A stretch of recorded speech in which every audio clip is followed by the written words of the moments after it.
একজন আমাকে মস্করা করে বলছে, আমাদের বাংলাদেশে এবং ইন্ডিয়ায় হিন্দু আর মুসলমানের কোনো পার্থক্য নেই। হিন্দু ঘুষ খায়, মুসলমানও ঘুষ খায়। হিন্দু সুদ খায়, মুসলমানও সুদ খায়। হিন্দু নামাজ পড়ে না, মুসলমান নামাজ পড়ে না। হিন্দু বিড়ি খায়, মুসলমানও বিড়ি খায়। তাহলে মুসলমান চিনবো কি করে? কোন চিনার কায়দা না পেয়ে শেষ পর্যন্ত এক জায়গায় যে মুসলমান চিনা গেছে। কোন জায়গায়?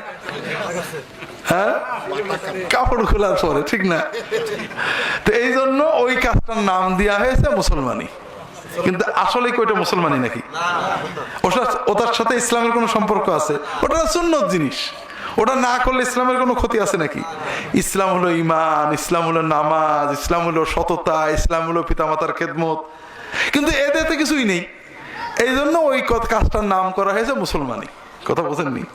আমাদের দেশে মুসলমানকে যার মুসলমানি করেছে। এক হিন্দু রিয়াদে আমার কাছে মুসলমান হতে আসছে। কেন? মজার ব্যাপার, ও প্যান্ট পরতো, প্যান্টের সেন্ট আনতে যে এমন ভাবে আটকাইছে, হাসপাতালে যে মুসলমানি নিয়ে লাগছে। তো ও বলছে, হুজুর মুসলমানই যখন নিছি আমি মুসলমানই হব। এখন আসলে মুসলমান হওয়া তো ওইটার না, ওটা তো একটা মুসলমানের ইবাদত, ঠিক আছে, কিন্তু আমাদের দেশে মুসলমান পরিচয় পাওয়া যায় না। সাহাবীদের যুগে মুসলমান কে ছিল খুব ভালো করে বোঝেন। যে ব্যক্তি 5 ওয়াক্ত নামাজ জামাতে পড়ে সে হলো মুসলমান, আর যে ব্যক্তি নামাজ পড়ে কিন্তু ঘরে পড়ে সে মুনাফিক মুসলমান, আর যে নামাজ পড়ে না সে কাফের।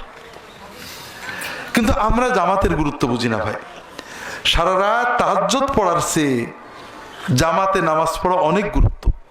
আল্লাহ রাসূল সাল্লাল্লাহু আলাইহি ওয়াসাল্লাম বলছেন, কেউ যদি ইশার নামাজটা জামাতে পড়ে আর ফজরের নামাজ জামাতে পড়ে সারা রাত তাহাজ্জুদের সওয়াব পাবে।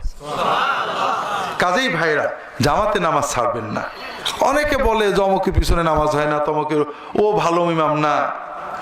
জামাতে নামাজ পড়া আমার জন্য ওয়াজিব। ওই ইমামের গুনাহতে আমার কিছু হবে না। ইমাম খারাপ হলে গুনাহ হবে মসজিদ কমিটির, সভাপতির, সেক্রেটারির। আমি সাধারণ মুসল্লি, আমার জন্য ওয়াজিব দায়িত্ব জামাতে নামাজ পড়া।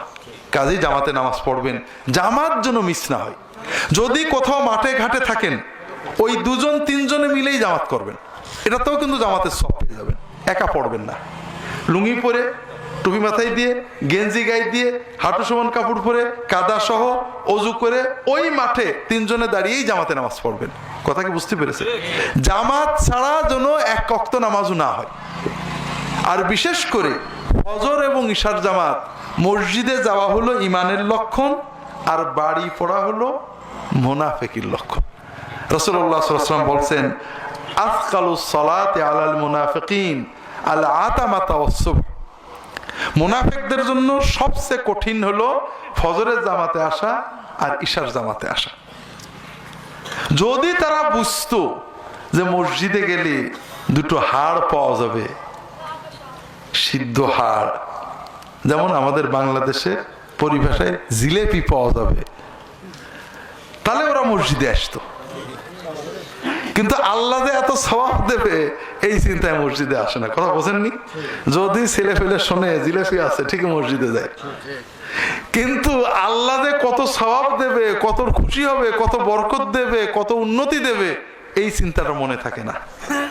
আর ইমানদারের চিন্তা থাকে, আমার জিলেপির দরকার কি, আমার আল্লাহ খুশি হবে, আমার বরকত দেবে, দোয়া কবুল করবে, এই চিন্তা নিয়ে জামাতে নামাজে যেতে হয়, ঠিক না ভাই?